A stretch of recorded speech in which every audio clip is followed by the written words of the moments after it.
ऐसी मांगने वालियों से तौबा। अपनी पड़ोसन मधुरिमा जी की मांगने की आदत ने हमें कहीं का नहीं रखा था।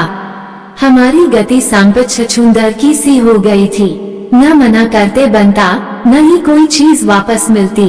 आखिर पतिदेव ने ही ऐसा तरीका निकाला कि सांप भी मर गया और लाठी भी नहीं टूटी। अभी मेरी नींद खुली ही थी कि मधुरिमा की मधुर आवाज सुनाई दी। वास्तव में ये खतरे की घंटी थी। मैं अपना मोर्चा संभालती, इससे पहले ही स्थूल शरीर की वो स्वामिनी अंदर पहुंच चुकी थी। मैं अपने प्रिय प्रधानमंत्री की मुद्रा में न चाहते हुए भी मुस्कुरा कर खड़ी हो गई। वो आते ही शुरू हो गई, अरे मीरा जी, आप सोकर उठी हैं।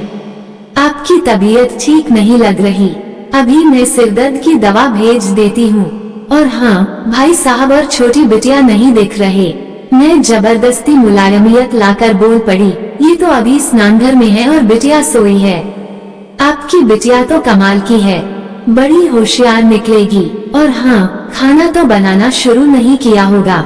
मैं उनकी भूमिका का अभिप्राय जल्दी जानना चाह रही थी। सारा काम पड़ा था और ये तो रोज की बात थी।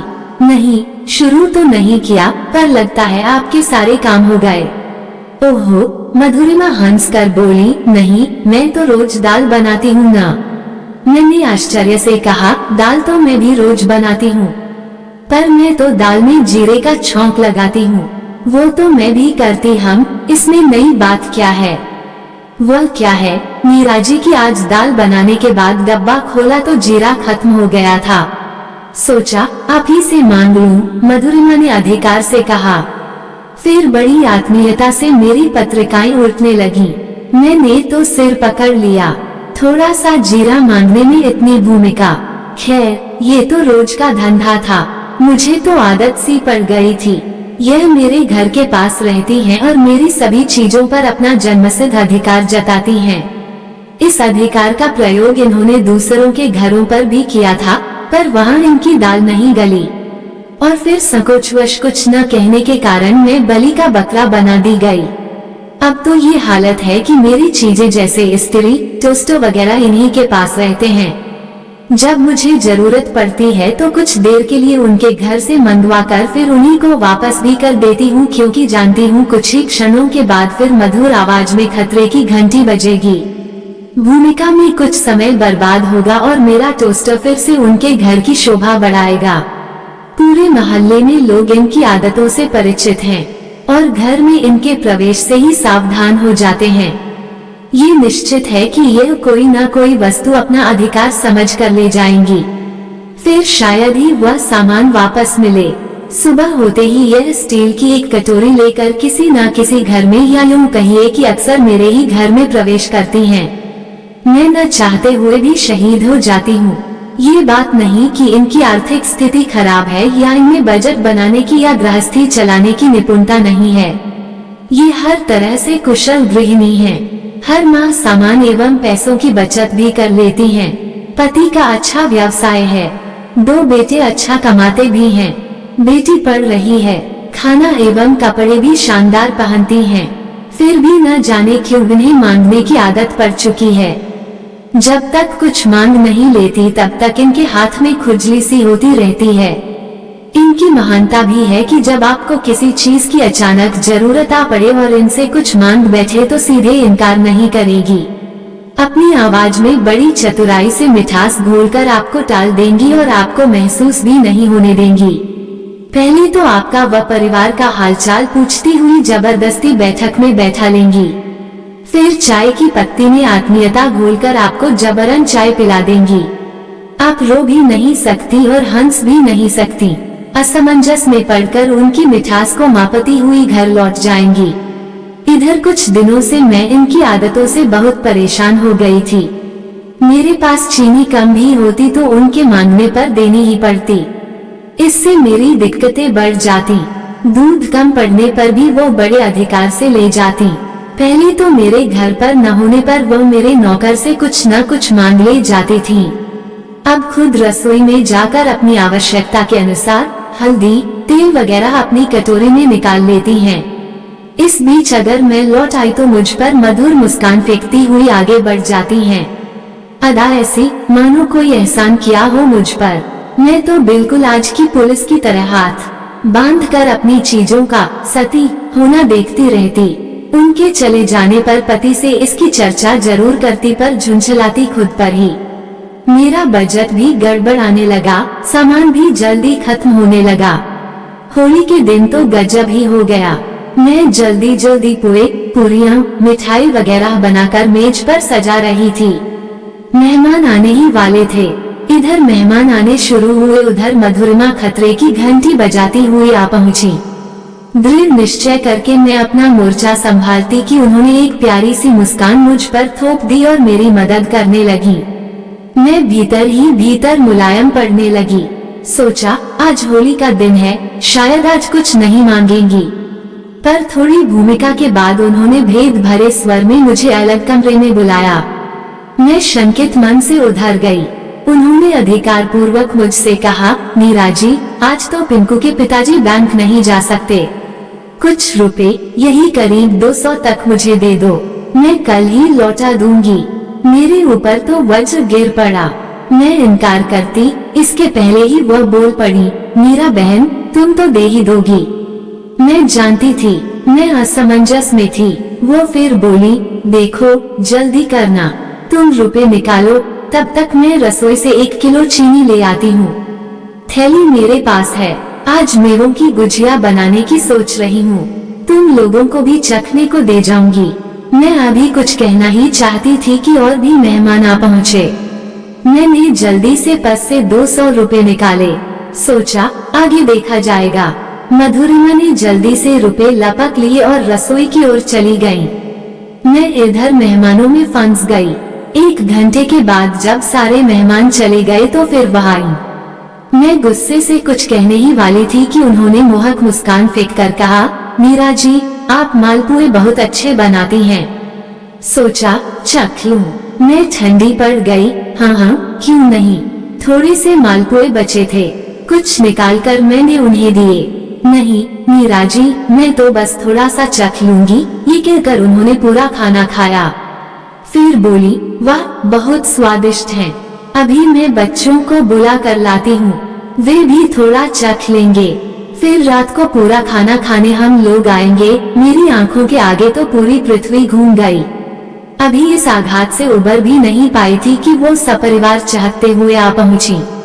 साथ में फफूंदी लगा आम का मरियल सा अचार एक छोटी कटोरी में था।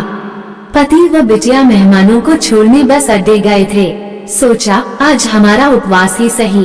किसी तरह लड़खड़ाते कदमों से रसोई की ओर बढ़ी, पर उससे पहले मधुरिमा ने कहा, आप बैठिए मीरा जी, थक गई होंगी, मैं निकाल लेती हूँ। मेरे मना करते करते उन्होंने सारी बची खुची रसद निकालकर बाहर की और सब लोग चखने बैठ गए।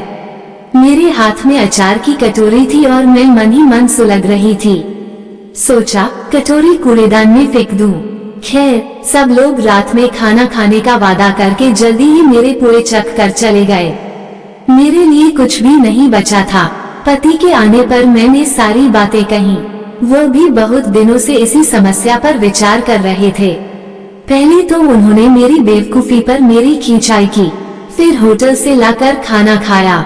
शाम तक वो कुछ विचार करते रहे और फिर रात में खुश होकर मधुरिमा के आने से पहले ही हमें सैर कराने ले गए। बाहर ही हमने खाना खा लिया।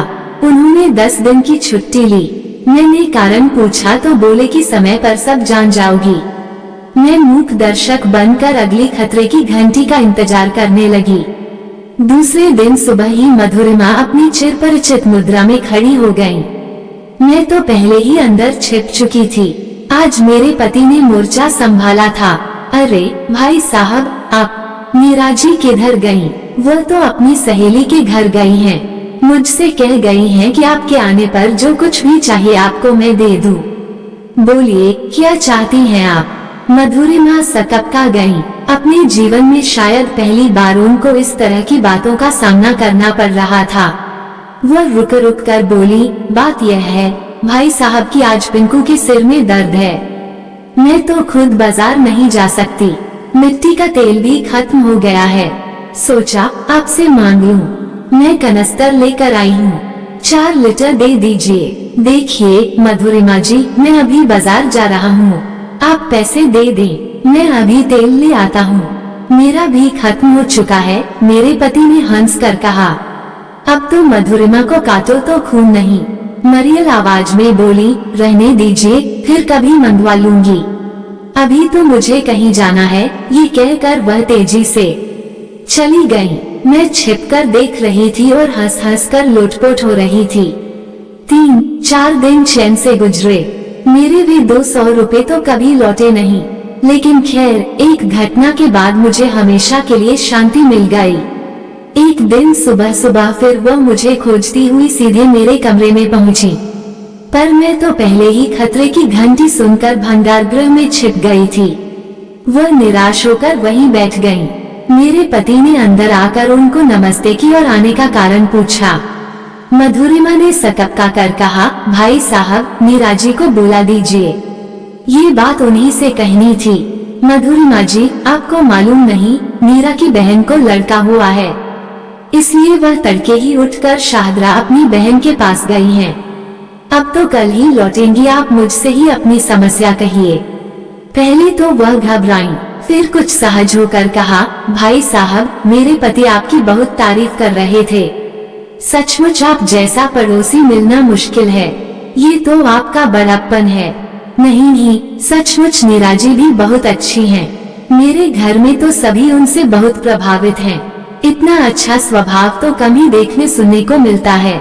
मेरे पति आश्चर्य से उन्हें देख रहे थे और सोच रहे थे कि क्या यही बात इनको कहनी थी। फिर मधुरिमा ने वाणी में मिठास घोल कर कहा, भाई साहब, जब तक मीरा जी नहीं आती हैं, मैं आपका खाना बना दिया करूंगी। जी शुक्रिया, खाना तो मैं खुद भी बना लेता हूँ। इसके बाद 1 घंटे तक वह भूमिका बांधती रही, पर असली बात बोलने का साहस ही नहीं कर पा रही थी। अंत में उन्होंने मेरे पति से विदा मांगी, पर जैसे ही पति ने दरवाजा बंद करना चाहा, वो अचानक बोल पड़ी, भाई साहब, 50 रुपए यदि खुले हों तो दे दीजिए। अच्छा, तो रुपए चाहिए थे, आपको पहले कहना चाहिए था, मैं आपको 50 के बदले 100 रुपए दे देता, पर आपने मेरा समय क्यों बर्बाद किया। खैर, कोई बात नहीं। मेरे पति ने जल्दी से पर्स खोलकर 150 रुपए निकाले और कहा, मैं आपको 150 रुपए दे रहा हूँ, मुझे वापस भी नहीं चाहिए, पर कृपया हमारा समय बर्बाद न किया करें। मधुरिमा खिसियानी बिल्ली की तरह दरवाजे की लकड़ी को टटोलने लगी। भाई साहब, इतने रुपए देने की क्या जरूरत थी, मुझे तो बस। नहीं, मधुरिमा जी, आप सब ले जाइए, मैं खुशी से दे रहा हूँ। हाँ, कल मैं आपके घर खाना खाने आ रहा हूँ। मीरा ने कहा था कल आप छोले बनाने वाली हैं। सचमुच आप बहुत स्वादिष्ट छोले बनाती हैं। यहाँ से प्याज अदरक आप खुशी से ले जा सकती हैं। नहीं भाई साहब, ऐसी कोई बात नहीं, कल ही तो स्वादिष्ट खीर बनाई थी, पर बच्चों ने सारी खत्म कर दी। सोचा था आपको जरूर खिलाऊंगी। मेरे पति ने आश्चर्य से मुंह फैलाकर कहा, अच्छा, फिर दूध, चावल और पतीला किसके घर से लिया था आपने। अब तो मधुरिमा का रुकना मुश्किल था। अच्छा भाई साहब, चलती हूँ, कहती हुई और बेचारगी से मुंह बनाकर वह तेजी से घर की ओर भागी। उस दिन के बाद मधुरिमा ने मांगने की आदत छोड़ दी। इस घटना का जिक्र भी उन्होंने किसी से नहीं किया, क्योंकि इसमें उनकी ही बेइज्जती का डर था। मेरे परिवार से नाराज भी नहीं हो सकी, क्योंकि इससे बात खुलने का डर था। फलस्वरूप उनसे हमारे संबंध भी ठीक हैं और हम शांति से गुजर कर रहे हैं। आपको ये कहानी कैसी लगी हमें कमेंट कर जरूर बताएं। इसी तरह की अच्छी कहानियाँ आप यहाँ पर पढ़ सकते हैं। यहाँ उपस्थित शिक्षाप्रद कहानियाँ आपका मनोरंजन करने के साथ दिशा भी देंगी। तो बने रहिए हमारे साथ और हमारे प्रयास को सफल बनाएं।